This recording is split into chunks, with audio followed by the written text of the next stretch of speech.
Welcome to the District 54 Substitute Success webinar.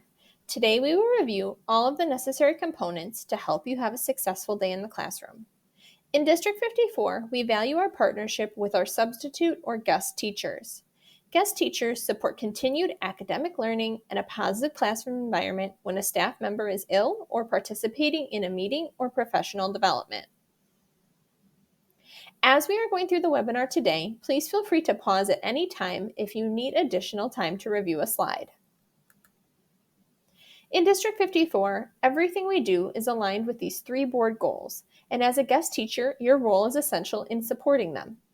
You help keep our schools performing at the top 10%, help our students to close the achievement gap when our teachers are away, and support the whole child while being in the classroom to ensure that every child is healthy, safe, engaged, supported, and challenged.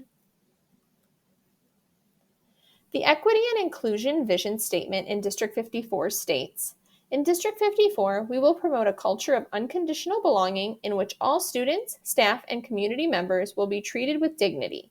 We will ensure high levels of access to resources, experiences, and success. In District 54, we strive to ensure that all students, staff, and community members are safe, welcome, and cared for, heard, validated, and supported, and represented in curriculum and staffing. During our time together today, we will go over several key components to ensure your success as a substitute teacher in District 54. As a substitute teacher in District 54, it's important to keep in mind the substitute success criteria. In thinking about professional conduct in District 54, these are some things to be aware of. It's important to dress appropriately. If you are substituting for a PE teacher, athletic-type shoes and clothing should be worn. Otherwise, business casual dress is expected. Please arrive early. Arriving at the assigned building prior to the start of your assignment will allow you to familiarize yourself with the lesson plans, classroom, and be prepared for the day. The expectation is that you remain in the building during your assignment regardless of the teacher's plan time. You may leave for the day after students have been dismissed and the remainder of the substitute responsibilities have been fulfilled.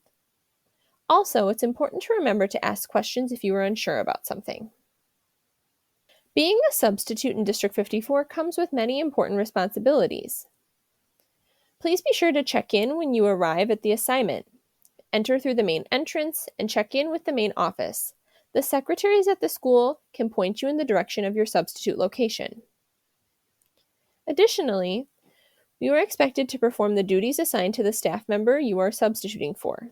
This may include recess, junior high lunch supervision, bus duty, door duty, or any supervisory assignments. It's important to be prepared. You can do this by familiarizing yourself with the lesson plans left for you by the teacher, as well as any emergency procedures and emergency exits prior to the start of the day. Please remember to take attendance and submit it to the office first thing in the morning. As well as use your resources. Be sure to contact the office if there's any concern with a student's health, injury, or discipline issues. Please make sure students are always supervised. Student safety is our #1 priority. As well as turning money into the office. If any student turns in money, whether it be for a field trip or for some sort of program at school, please be sure that money is turned into the office at the end of the day. Please do not leave the money in the classroom overnight. Now we are going to take a deeper look into the District 54 substitute flowchart. To begin, you will arrive at the building and sign in at the main office. Then you will go to the location where you will be teaching and find the subplans.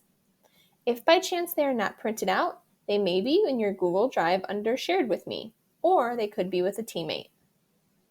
From there, you will need to identify if you need a Chromebook, and also think about if you have students who are learning remotely. If that answer is yes, then you will go find someone who is the point person in the building and have them set you up with the technology that you need for the day. From there, you will review the materials left for you by the teacher and get ready for a great day. To end the day, you will leave the classroom in good condition and return any of the materials or devices that you borrowed earlier from that original point person. Then you will sign out for the day in the main office. If you do not need any technology, you will just review the materials left for you by the teacher and enjoy a great day with students. Then when you're done, you will return any materials and leave the classroom in great condition and sign out in the office. In order to have a successful day with technology, it's important to be sure that your technology is ready for that day. Something you may need to do is log into your device for the first time. In order to log into your device, you will need to launch Google Chrome. Then you will enter your first and last name and add @sd54.org afterwards. For example, if your name is Sally Smith, you would enter sallysmith@sd54.org. Then you will enter the temporary password, substitute54 with a capital S. You should be prompted to create a new password, and when doing so, please be sure to follow this criteria. Ensure that your password has a minimum of 8 characters, some sort of combination of capital letters, lowercase letters, numbers, and symbols, and that your password should not be the same that you use for something else. And make sure it's something that you remember. When logging into Chrome, you may see a box that looks like this. You will want to be sure to choose Link Data. Now that you've logged in, you may need additional support, and there are several people in the building who can help you with this. If you need instructional or technology help, you could receive support from the LRA or the PLC team of the teacher that you're supporting that day. If it's an emergency, the building secretaries and building administration are always there for you. Please take the time to familiarize yourself with the acceptable use of Internet guidelines in District 54. It may be beneficial to pause this slide to read through the information.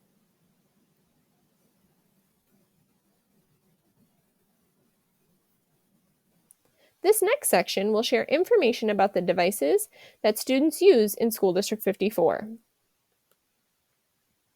Students in District 54 have personal devices that they use while they're at school. Students in grades kindergarten through second grade use iPads, and students in grades 3 through 8 use Chromebooks. When working with students in grades K through 2, you may see students using iPads. There are several key features that may be important to know as students are using their iPads. The first is the power or lock button located on the top of the device. You can hold down this button to power the device on and off. When you press it once, the screen locks. The volume button is located on the right side of the iPad. You can hold down the volume down button to mute. The home button is in the bottom center of the device. When the device is on, you may press it twice to unlock.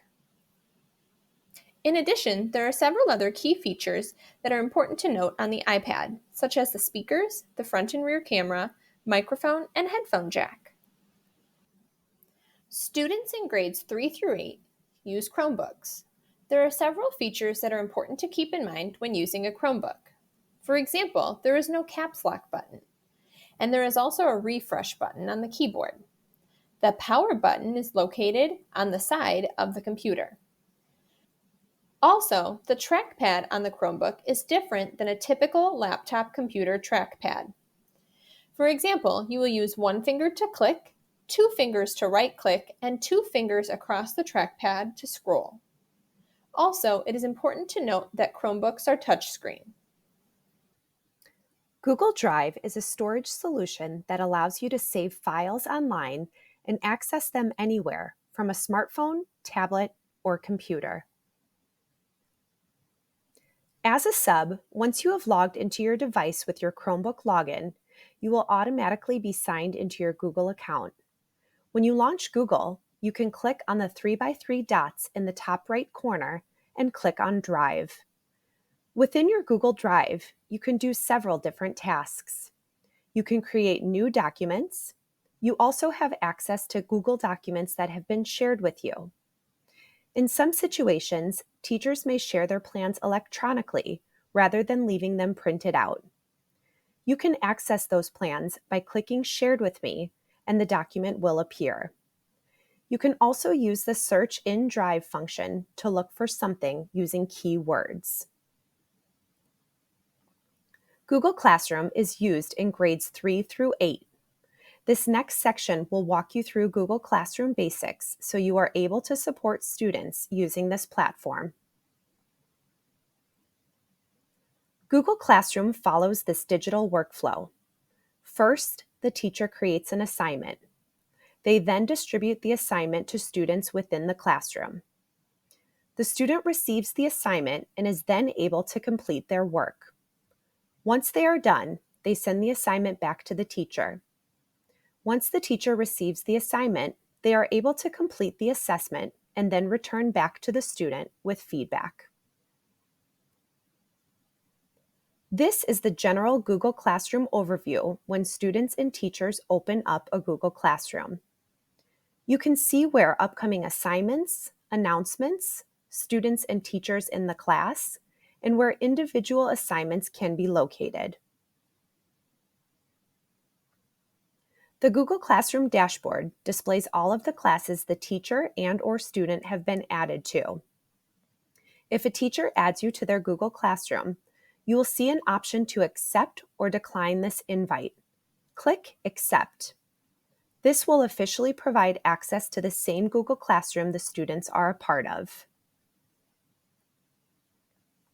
Earlier in the webinar, we talked through the devices that students will be using. If you are supporting kindergarten through 4th grade, you may notice students accessing Seesaw on their iPad or Chromebook. Grades 3 and 4 have access to both Google Classroom and Seesaw, and therefore their classroom teacher makes the decision about which they will use. This is the student view in Seesaw. The student dashboard consists of 3 different tabs that students use regularly in Seesaw. The journal, which is where individual student work from assignments is added by teachers or students. Activities is where assignments or tasks created by the teacher with something students are expected to turn in are placed. And finally, the inbox is where messages to and from students and parents can be sent. Students have access to a variety of tools they can use in their assignments. These include photos, drawings, videos, links, notes, or the option to upload something from their drive. Next, we will move on to the interactive flat panels and projectors. If you are subbing in a room where you need to connect your Chromebook to a projector, you will need to follow the steps listed. This document will be placed in the Additional Resources section of this webinar for future reference. If you are subbing in a room where you need to connect your Chromebook to an interactive flat panel, you will need to follow the steps listed. This document will be placed in the Additional Resources section of this webinar for future reference. Finally, we will discuss end-of-day procedures. Remember to follow the end-of-day procedures to ensure a smooth transition the following day for the teacher and students. Leave the classroom in good condition and return any materials or devices to the appointed subperson in the building. Don't forget to sign out for the day in the main office. Thank you so much for attending the Substitute Success webinar, Technology Edition. We appreciate your time and hope this information was helpful. We would love if you could complete a Google form that will be sent to you. This will help us tailor our future training sessions to best meet the needs of substitute teachers in District 54. Additional resources are provided in the last section of the webinar. Please feel free to revisit these at any time or print them out and bring them to a substitute position in the future.